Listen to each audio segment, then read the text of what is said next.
ಕರೆದಾಗ ನನಗ ಹಿಂಗ್ಯಾಕ ಆಗತೈತಿ ಮಾವ ನಿನ್ ಹತ್ಯಾಗಂತದೇನೈತಿ ಆ ಮಾವ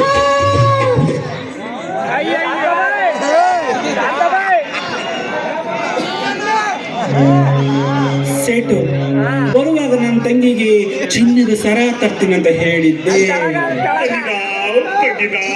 ಅಯ್ಯೋ ನನ್ನ ಬಂಗಾರ ಗುಂಡ, ನನ್ನ ಸಕ್ಕರೆ ಗುಂಡ, ನಮ್ಮ ರಾಣಿ ಕಣಿಗೆ ನಾವೇ ಹಾಕಿದ್ದಾವ್ ಬೇಗ ಕರಿಯೋ.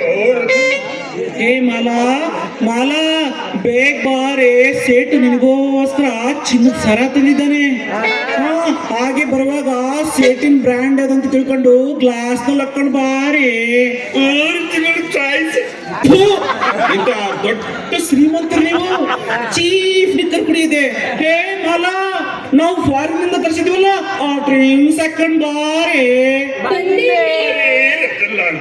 ನೀವು ನಂಬಿಕೆ ಕಾಳಜಿ ಮಾಡೋದು ನಮ್ಗೆ ಬಹುತ್ ಖುಷಿ. ಬಂದಾಗಿನಿಂದ ನನ್ನ ತಂಗಿಗೆ ಕೊಡದಾಯ್ತು, ನನಗೆ ಕೊಟ್ಟೆ ಇಲ್ಲ. ಸಿಟ್ಟು ಮಾಡಿಕೆ ಬರ್ತದ ಸಂಗಾತಿ, ಇಲ್ಲಿಗೆ ಕಿಸಿ ಒಂದು ಚಿನ್ನದ ಉಂಗುರ ತಿಂತಾವು. ಹತ್ತು ಬೇಗ ಕರಿಯೋ. ಈಗ ಕರ್ತಾ ಇರ್ತೀನ. ಏ ಮಾಲಾ, ಪಾಪ ಸೇಟು ಎಷ್ಟೊತ್ತಿಂದ ಕಾಯ್ತಿದ್ದೇನೆ, ಬೇಗ ಬಾರೆ.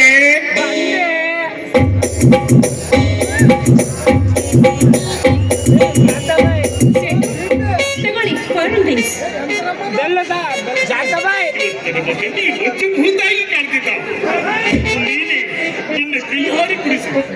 ಹಾಗಾದ್ರೆ ಮೊದಲು ತಂದಿರುವಂತ ವಜ್ರದ ಹಾರ ನನ್ನ ಕೊರಡಿ ಹಾಕಿ, ಆಮೇಲೆ ನಾನೇ ನನ್ನ ಕೈಯಾರ ಕುಡಿಸ್ತೀನಿ.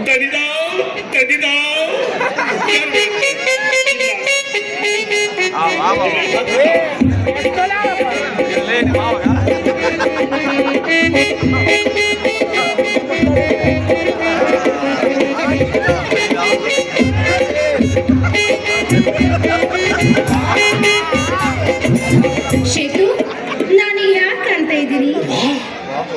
ಸೂರ್ಯ ಲೋಕದ ಆಗ್ತಾ ಇದ್ರೆ ನಮಗೆ ಬರಿಗೂ ಮನಸ್ಸೇ ಬರ್ತಾ ಇಲ್ಲ. ಅಯ್ಯೋ ಸೇಟು, ನೀವಿಲ್ಲೇ ಉಳ್ಕೊಂಡ್ಬಿಟ್ರೆ ನಮ್ ಕುಲ್ಕಸ್ಕೊಂಡು ನಡೆಯುತ್ತಾದ್ರೂ ಹೇಗೆ? ಮನೆಯಲ್ಲಿ ನಿಮ್ಮ ಹೆಂಡತಿ ಮಕ್ಕಳು ಕಾಯ್ತಾ ಇರ್ತಾರೆ, ನೀವಿನ್ನು ಹೊರಡಿ. ಅರೆ ಶೇಟ್ಜಿ, ನಮ್ದೇ ಕೊನೆ ನಂಬರ್ ಅಂತ ಹೇಳಿದ್ರಿ, ಮತ್ತೆ ಯಾರು ಬರ್ತಾರೆ ಈಗ? ಈ ಊರಿನ ವೀರಭದ್ರಗೌಡ ಮಗ ಶಿವನಗೌಡ.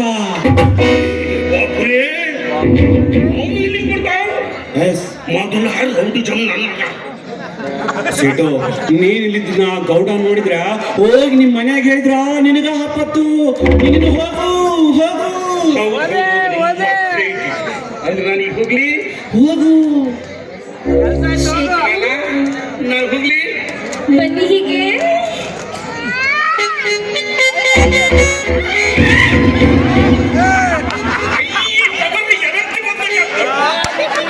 ಮೇಲೆ ಒಂದು ವಾರ ತೊಡಕೊಟ್ಬಿಡ್ತದೆ ಜೀವನ. ನಾನೊಂದು ಬರಲಿ?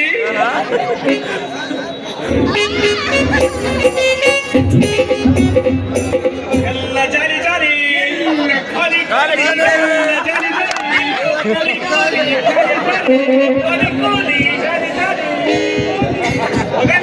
ಬಾಯಾಡ ತುರ್ಕುಲಿ. ಎಷ್ಟು ಮಂದಿ ನೋಡಿಲ್ಲ ನಾನು.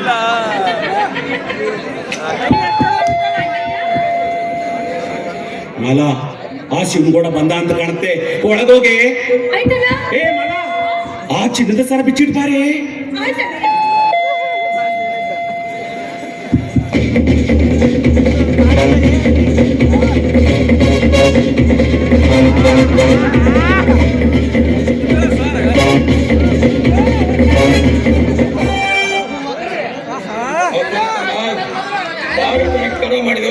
ಅಯ್ಯೋ, ನಮ್ಮ ಮನೆ ಇರೋದೇ ನಿಮ್ ಸಲುವಾಗಿ ಗೌಡ್ರೆ.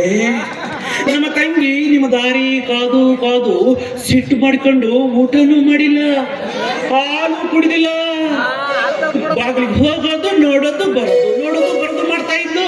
ನಾನೇ ಬೇಸತ್ತು ಅವಳನ್ನ ಒಳಗ್ ಕಳಿಸ್ದೆ. ಅದಕ್ಕೆ ಬಾಗ್ಲಿ ತೇಗ ಲೇಟ್ ಆಯ್ತು ಗೌಡ್ರೆ. ಎಲ್ಲಿಗ ಮಾಲ ಎಲ್ಲಿ? ಅಯ್ಯೋ, ಸಿಟ್ಟು ಮಾಡ್ಕೊಂಡು ಒಳಗಡೆ ಇದ್ದಾಳೆ, ಕರೀರಿ ಬರ್ತಾಳೆ. ಮಾಲ ಮಾಲ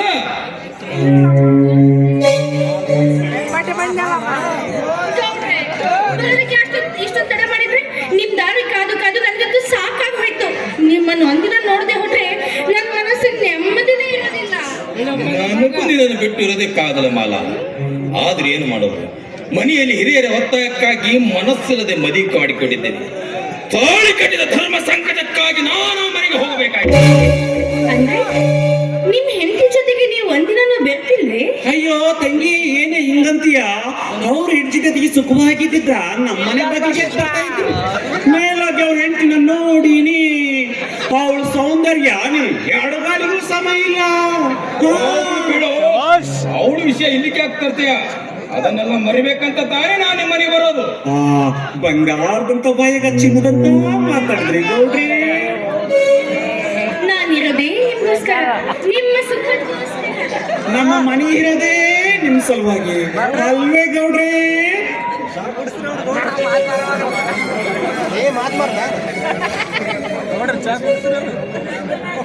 ಗೌಡ್ರೆ, ನಾನಿರೋದೇ ನಿಮ್ಮ ಸುಖಕ್ಕೋಸ್ಕರ. ಸಂಕೋಚ, ನಿನ್ನ ಆಸೆ ಏನಿತ್ತು ನಾನು ನೆರವೇರಿಸಿದ್ದೆ.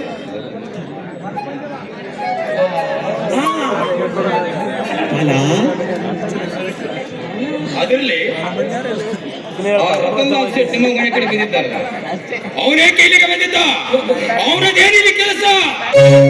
ಗೌಡ್ರೆ, ಅದೇ ವಿಷಯ ನಿಮ್ಮ ಮುಂದೆ ಹೇಳಂತ ಇವಳಿಗೆ ನಾನೇ ಹೇಳ್ತಾ ಇದ್ದೆ. ಅಯ್ಯೋ, ನಿನಗೆ ಗೊತ್ತಾಗ್ಲಿ ಬಿಡೆ. ನೋಡಿ ಗೌಡ್ರೆ, ಈ ಮನೆ ನಮ್ದು ಸ್ವಂತದ್ದಲ್ಲ, ಬಾಡ್ಗಿ ಮನೆ. ಈ ಮನೆ ಓನರ್ಗೂ ನಮಗೂ ಒಂದು ಕರಾರಾಗಿತ್ತು. ಈ ಮನೆ 5 ಲಕ್ಷ ರೂಪಾಯಿಗೆ ಎಲ್ಲಿ ಹಾಸ್ಕೊಂಡಿದ್ವಿ. ಅಂದ್ರೆ ಅಂದ್ರೆ ಅಂದ್ರೆ 5 ಲಕ್ಷ ರೂಪಾಯಿ ಅವನಿಗೆ ಕೊಟ್ಟರೆ ನಮ್ಮ ಹಣಕ್ಕ ಬಡ್ಡಿ ಇಲ್ಲ, ಅವನ ಮನೆಗೆ ಬಾಡಿಗೆ ಇಲ್ಲ. ಅದಕ್ಕಾಗಿ ಆ ರಾಮ್ಜಿ ಸೇಟ್ ಹತ್ರ 3 ಲಕ್ಷ ರೂಪಾಯಿ ಸಾಲ ಮಾಡಿದ್ವಿ ಗೌಡ್ರೆ. ಆ ಸಾಲಕ್ಕಾಗಿ ನಮ್ಮನ್ನ ಸೋಲ ತೀರಿಸೋರುತ್ತಲ್ಲಿ ಕಾಡ್ತಾ ಇದ್ದಾನೆ ಗೌಡ್ರೆ. ಅಲ್ವೇನೆ ಮಾಲಾ? ಹೌದು ಹೌದು ಗೌಡ್ರೆ, ನಮ್ಮ ಅಣ್ಣ ಹೇಳ್ತಾ ಇರೋದು ನಿಜಾನೇ ಇದೆ. ನಿಮ್ಮನ್ನು ಬಿಟ್ಟು ಒಂದು ಕ್ಷಣನೂ ನನ್ನಿಂದ ನೀವು ಯಾವಾಗಲೂ ನನ್ನ ಜೊತೆ ಇದೇ ಮನೆಯಲ್ಲಿ ಇರಬೇಕು. ಅದಕ್ಕೆ ಆ 3 ಲಕ್ಷ ಹಣ ನೀವು ಕೊಟ್ರೆ ಈ ಮನೇನೂ ನಿಮ್ದಾಗುತ್ತೆ, ನಾವು ನಿಮ್ಮದಾಗ್ತೀವಿ. ಏನಂತ್ರಿ ಗೌಡ್ರೆ? ಅವ್ರಿಗೆ ನಿಜವಾಗ್ಲೂ ನನ್ನ ಮೇಲೆ ಪ್ರೀತಿ ಇದ್ದೇ ಇದೆ ಅಲ್ವೇ ಗೌಡ್ರೆ? ಹಣ ಕೊಟ್ಟೇ ಕೊಡ್ತಾರೆ ಅಲ್ವೇ ಗೌಡ್ರೆ? ಖಂಡಿತವಾಗಿ ಕೊಡ್ತೇನೆ. ಏ ರತನ್ ಲಾಲ್, ನಾಳೆ ನಾನು ರಾಮ್ಜಿ ಶೆಟ್ಟನ ನಮ್ಮ ಮನೆ ಕಡೆ ಬರೋಕೆ ಹೇಳು. ಅವನ ದುಡ್ಡು ಅವನ ಮುಖದ ಮೇಲೆ ಬಿಸಾಕ್ತೀನಿ. ಅಯ್ಯೋ ಬೇಡ ಬೇಡ, ನಾನೇ ನಿಮ್ಮ ಮನೆಗೆ ಬರ್ತೀನಿ. ನಾನು ಕೈಯಾಗೆ ಕೊಡೋರಂತೆ. ಬೇಡ ಬೇಡ, ನೀನು ನಮ್ಮ ಮನೆ ಹತ್ರ ಬರೋದೇ ಬೇಡ. ನಾಳೆ ನಾನೇ ಬರ್ಬೇಕಾದ್ರೆ ತೆಗೆದುಕೊಂಡು ಬರ್ತೇನೆ. ಅಣ್ಣಯ್ಯ, ಗೌಡ್ರು ಮಾತು ಕೊಟ್ರೆ ರಾಮವಚನ ಇದ್ದ ಹಾಗೆ. ರಾಮನ ವಚನ ಬೇಕಾದ್ರೆ ಸುಳ್ಳಾಗ್ಬೋದು, ಆದ್ರೆ ನಮ್ ಗೌಡ್ರ ಮಾತು ಸುಳ್ಳಾಗ ಸಾಧ್ಯವೇ ಇಲ್ಲ. ಅಲ್ವೇ ಮಾಲ?